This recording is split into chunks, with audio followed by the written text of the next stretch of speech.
Hello student, my name is Rakesh Kumar. चलिए शुरू करते हैं आज का लेक्चर।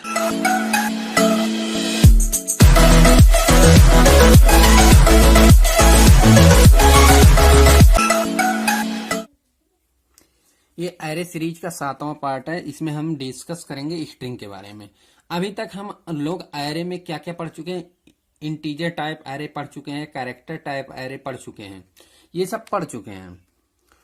लेकिन हम लोग स्ट्रिंग आज पढ़ने जा रहे हैं। तो अब सी में कोई स्ट्रिंग डाटा टाइप होता नहीं। सी में सिर्फ डाटा टाइप क्या क्या होते हैं, इंट होते हैं, कैर होते हैं, फ्लोट होते हैं, ये सब डाटा टाइप होते हैं। लेकिन स्ट्रिंग कोई डाटा टाइप नहीं है। लेकिन अगर हम लोग स्ट्रिंग नहीं पढ़ेंगे तो स्ट्रिंग के बिना सब कुछ अधूरा है। क्योंकि अगर हम किसी अच्छे प्रोग्रामिंग की बात करते हैं तो उसमें स्ट्रिंग कंपलसरी होता है। स्ट्रिंग कहीं ना कहीं मेन रोल प्ले करता है किसी प्रोग्रामिंग लैंग्वेज में। तो आज हम लोग स्ट्रिंग पढ़ने वाले हैं। स्ट्रिंग मेनली स्ट्रिंग में क्या होते हैं, वर्ड हो। स्ट्रिंग जो होता है जैसे कृष्णा क्या है, एक वर्ड है। लेकिन ये वर्ड किससे मिलके बना है, कैरेक्टर से मिलके बना है। जब कैरेक्टर से मिलके बना है तो हमारे पास अगर कोई स्ट्रिंग डेटा टाइप नहीं है तो हम क्या करेंगे, इसको हम कैरेक्टर एरे एज्यूम करेंगे। मतलब कैरेक्टर एरे एज्यूम करेंगे। अगर हम लोग स्ट्रिंग डिनोट करते हैं कि तो हम लोग डबल कामा के अंदर डिक्लेयर करते हैं कि अगर डबल कोट के अंदर लिखा है कोई वर्ड तो एज ए स्ट्रिंग हम लोग मानते हैं। तो अब हम इसी स्ट्रिंग के बारे में डिस्कस करने वाले हैं। तो ये कैरेक्टर एरे ही है। लेकिन इसमें मेन डिफरेंस है कैरेक्टर एरे और स्ट्रिंग में कि अगर कैरेक्टर एरे है तो जितना वर्ड होगा उतना स्पेस उसमें स्थान लेगा, मेमोरी में ऑक्युपाई करेगा। लेकिन स्ट्रिंग के केस में एक बाइट स्थान ज्यादा ग्रहण करेगा। क्यों? क्योंकि स्ट्रिंग जो होता है कंपाइलर बाय डिफॉल्ट लास्ट में नल कैरेक्टर ऐड कर देता है। अब कुछ पॉइंट हम लोग लिखे हैं, देख लेते हैं। स्ट्रिंग क्या होता है। In C programming a string is a sequence of character terminated with a null character. Null character ये \0, इसको क्या बोलते हैं, नल कैरेक्टर। इसकी आस्काई वैल्यू क्या होती है, आस्काई वैल्यू 0 होती है। और ये 0 से नल कैरेक्टर जो है 0 से डिफर है। ये \0 है। 0 का आस्काई कितना होता है, 48। इतना समझ में आया। तो अगर हम स्ट्रिंग की बात कर रहे हैं तो स्ट्रिंग कुछ नहीं है, सी में क्या है, एक कैरेक्टर एरे है। लेकिन डिफरेंस क्या है कैरेक्टर एरे और स्ट्रिंग में, कैरेक्टर एरे में कोई नल नहीं होता लास्ट में। वो तो वर्ड कैरेक्टर का कॉम्बिनेशन होता है, कैरेक्टर वो सिर्फ स्पेस में होता है। लेकिन स्ट्रिंग में क्या होता है, एक पूरा सीक्वेंस ऑफ कैरेक्टर होता है। इसलिए बाद में हम नल ऐड करते हैं, हम नहीं ऐड करते हैं। बाकी जब कंपाइल टाइम में कंपाइलर होता है तो वो एक स्पेस में लास्ट में नल ऐड कर देता है।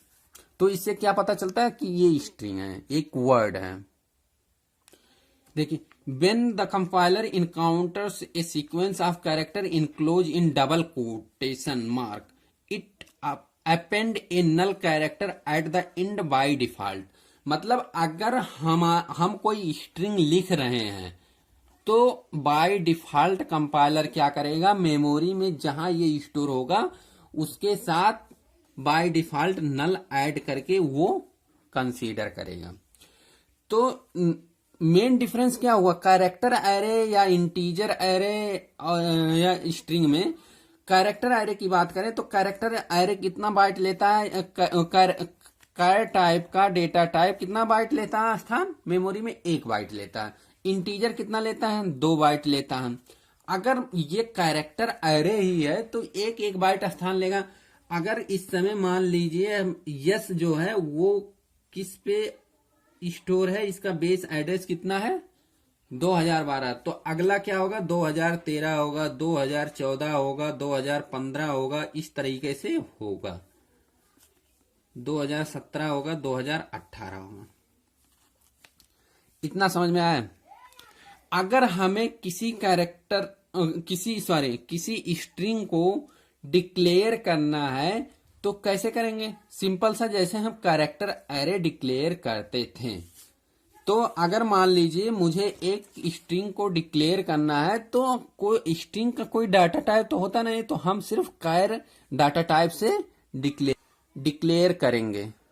नेक्स्ट टॉपिक है declaration and initialization of string.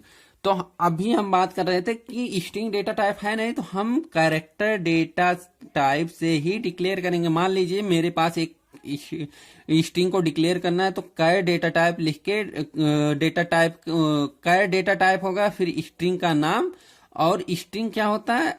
Sequence of character होता है। तो हमें एरे लेने की जरूरत पड़ेगी। इस टाइप से हम डिक्लेयर करेंगे। अगर मुझे 5 कैरेक्टर का करना है कि इस टाइप से डिक्लेयर करेंगे। इसका मतलब क्या हुआ कि अगर हम इसे स्ट्रिंग इसमें हम फिट करना चाह रहे हैं, तो हमारे पास सिर्फ 4 कैरेक्टर ही इसमें स्टोर हो पाएगा।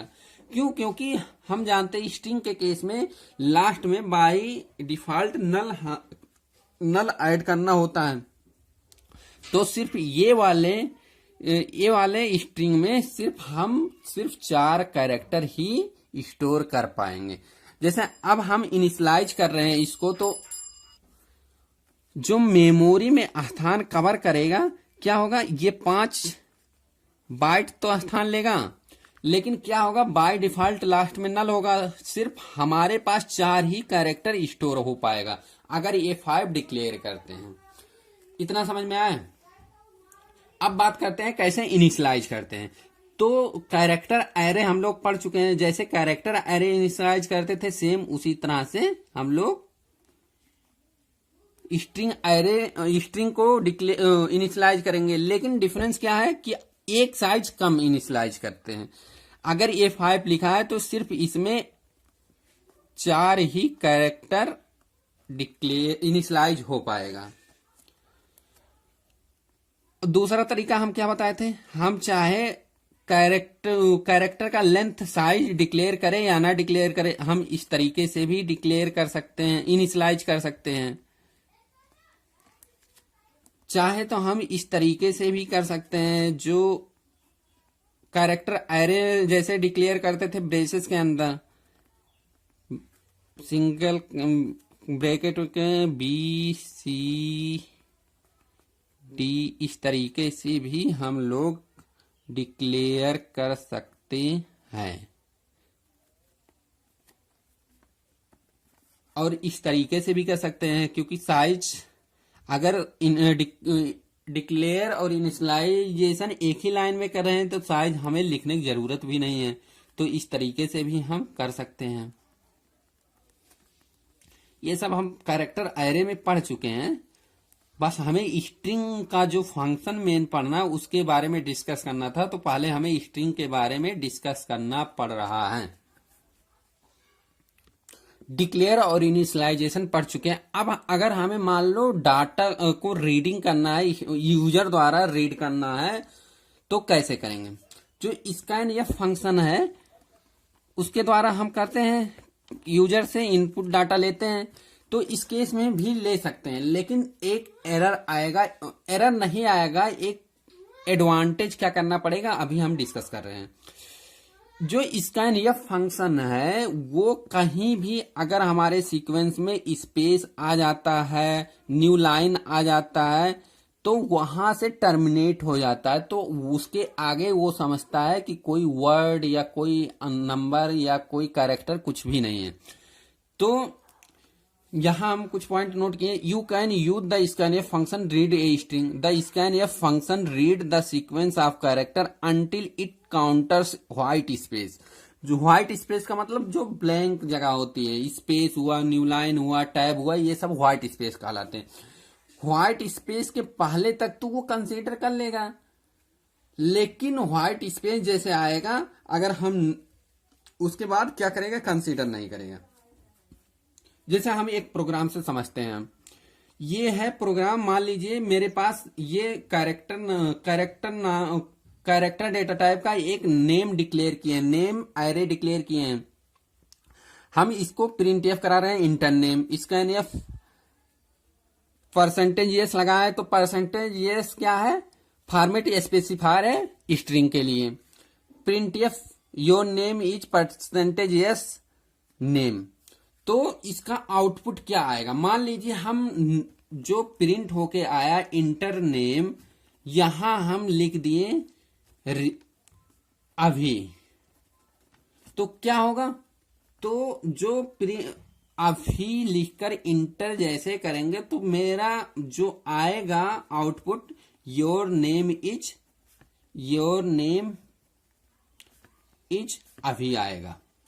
लेकिन अगर अभी के बाद स्पेस करके शर्मा भी लिख दें तो क्या आएगा, अभी शर्मा लिख दे तो क्या आएगा आउटपुट में, अब अभी नहीं आएगा, सिर्फ शर्मा आएगा। क्यों ऐसा, क्योंकि जो स्पेस के पहले तक क्या करता था वो तो स्टोर कर लिया होगा, लेकिन स्पेस के बाद भी तो वर्ड हम डाल रहे हैं, तो वो वर्ड सिर्फ स्टोर किया होगा। स्पेस के पहले क्या सोच रहा होगा कि वो अलग था, अब इसके बाद ये कंपाइलर ये एग्जीक्यूट करेगा, सिर्फ शर्मा ही आउटपुट देगा।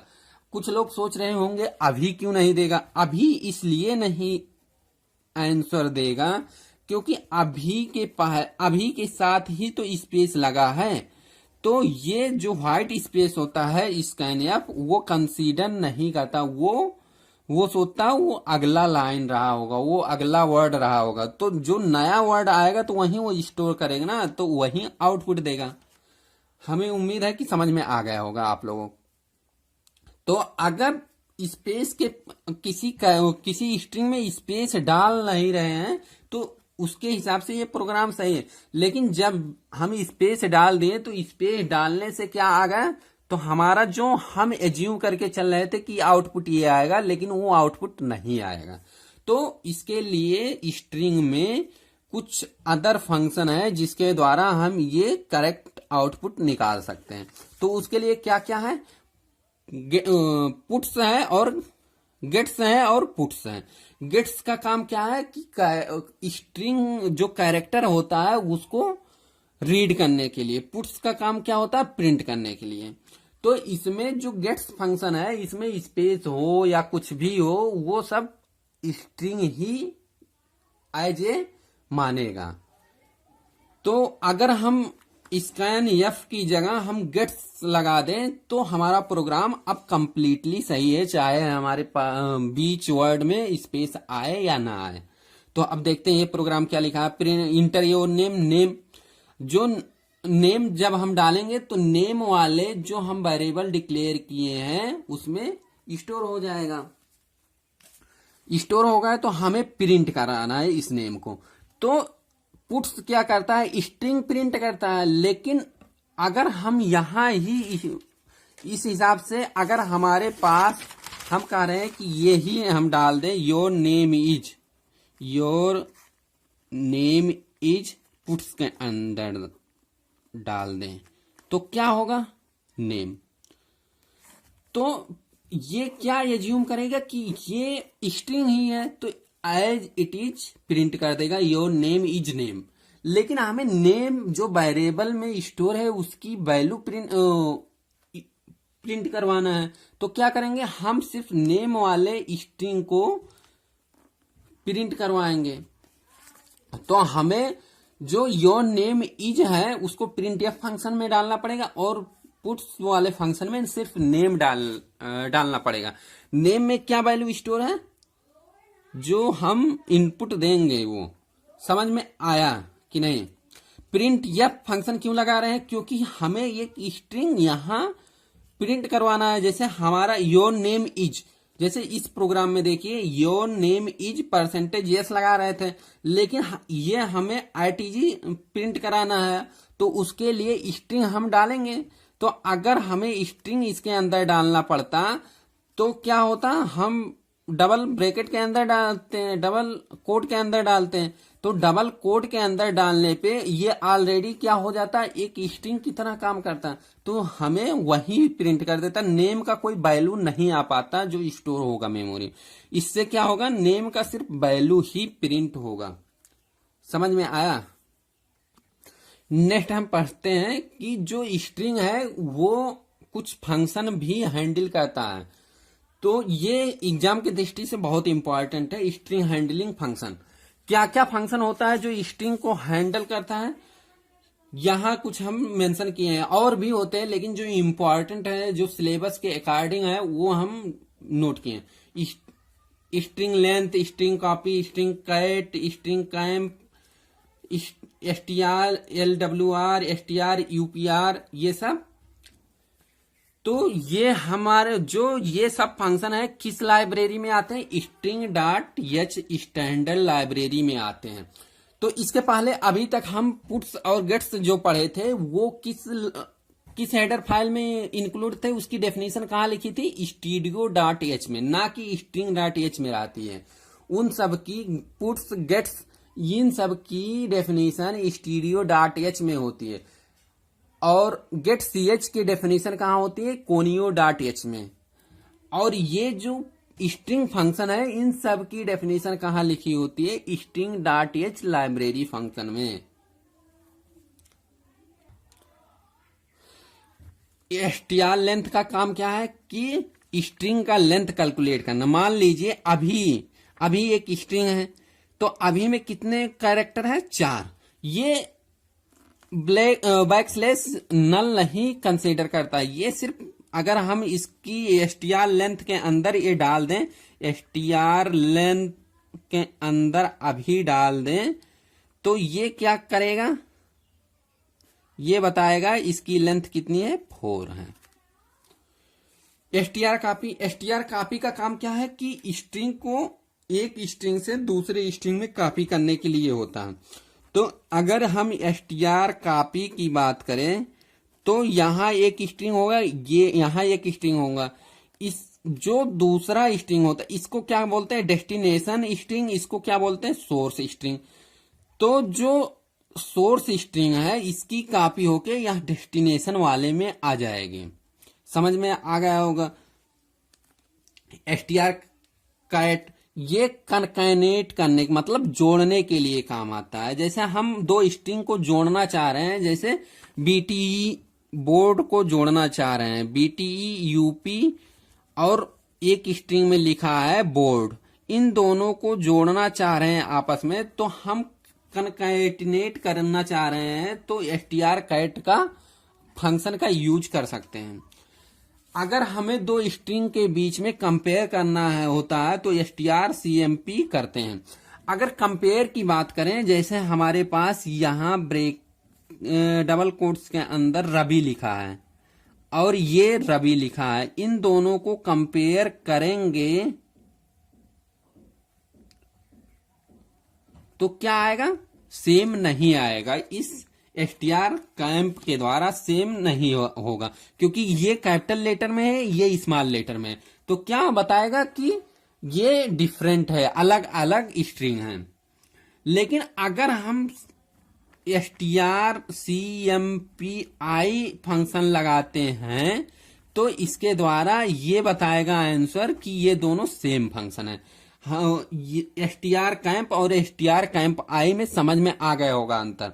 क्यों? ये कंसीडर करता है लोअर केस और अपर केस भी कंसीडर करता है, लेकिन ये लोअर केस और अपर केस ये नहीं देखता। ये सिर्फ स्ट्रिंग पूरा देखता है, आर लिखा है चाहे लोअर में हो या अपर में। अगला फंक्शन है str लोअर। ये जो इसका काम क्या है कि लोअर केस में कन्वर्ट करने का। str UPR है, इसका काम क्या है? जो स्ट्रिंग है उसको अपर केस में कन्वर्ट कर देगा। तो हम एग्जाम्पल से कुछ प्रोग्राम से समझते हैं कि कैसे हम इन सब का यूज करते हैं।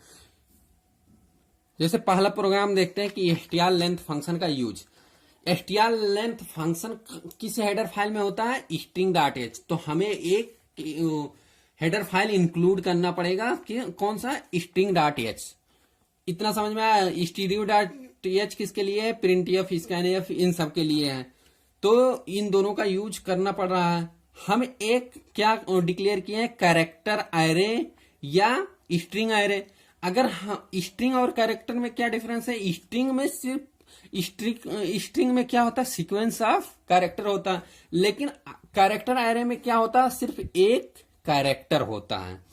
तो ये क्या है कि एक स्ट्रिंग एरे हम डिक्लेयर किए हैं जिसकी लेंथ हम 20 डाले हैं, लेकिन उसमें कितना है, सिर्फ 3 3 6 एक साथ, और एक नल कंसीडर करें तो सिर्फ 8 ही है। जो 8 के बाद होगा, अगर ये 20 किए हैं तो बाकी 12 फील्ड में क्या होगा, गार्बेज वैल्यू आएगा।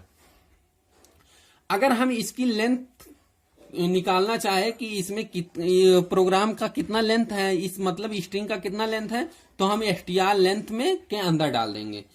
तो हम उसको प्रिंट कराना चाह रहे हैं तो प्रिंट एफ फंक्शन में डाल देंगे। तो अगर यहां हम नहीं लगाना चाह रहे हैं तो हम एक इंटीजर टाइप का एरे ले लेते, इंटीजर टाइप का वेरिएबल ले लेते हैं, इंटीजर n मान लीजिए।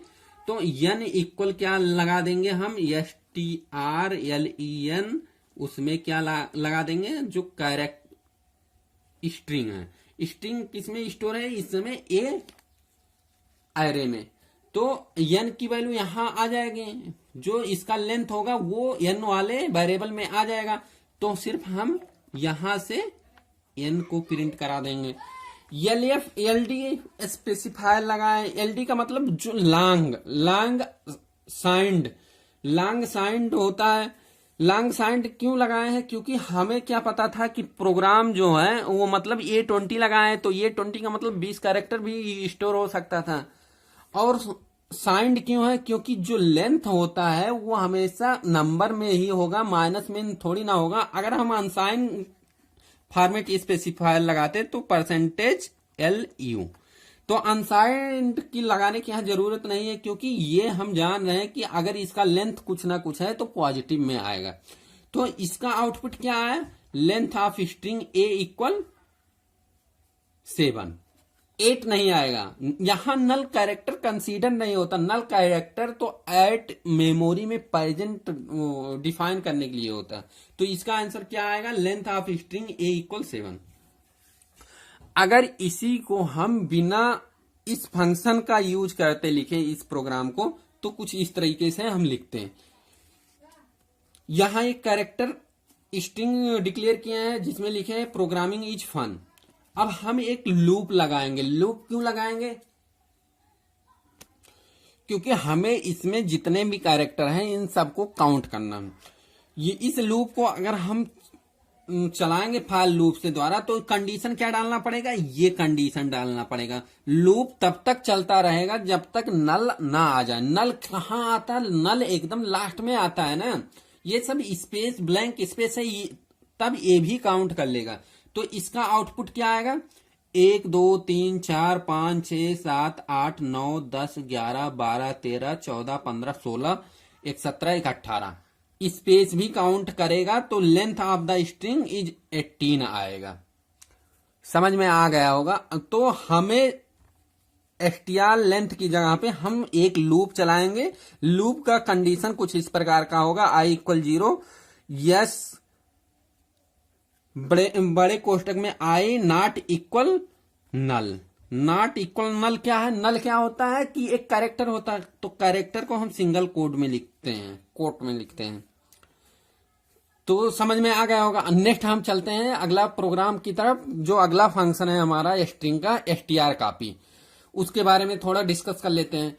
तो ये तो 3-4 लाइन समझ में आया होगा। जो मेन प्रोग्राम है वहां से चलते हैं।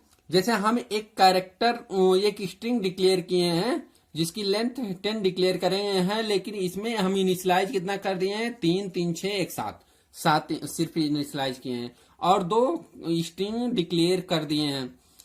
ये फंक्शन क्या है, str कॉपी की।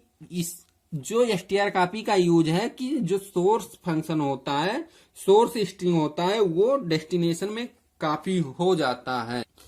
इस लाइन से हमारा आउटपुट क्या आएगा, str2 में str1 जो कैरेक्टर होगा, जो वर्ड होगा, वो स्टोर हो जाएगा।